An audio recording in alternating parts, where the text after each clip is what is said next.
Hey, you, stop scrolling. Stop and listen. This morning, when I Googled how to start your own business, it returned 5.3 million results. Now, I don't have the time to validate any of that information. I don't know if you do. Do you? One thing I can tell you that whether or not you listen to this ad, there will be people who will be generating passive income to pay for, their vacation or for, buying something that they have in mind. Or whether you want to put your child through college and you're struggling to do so, or whether you are a college student who actually needs to be able to pay their bills and their rent.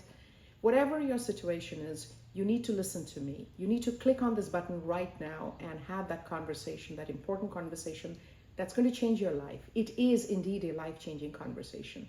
The last thing you want is doing a business, setting it up incorrectly, and having the IRS breathing down your shoulders. That's not what you want.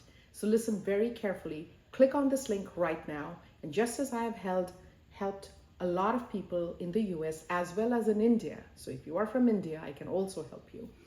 If you want that help to set up your business correctly the first time and never have to worry about it, contact me. Click on the link here and let's talk.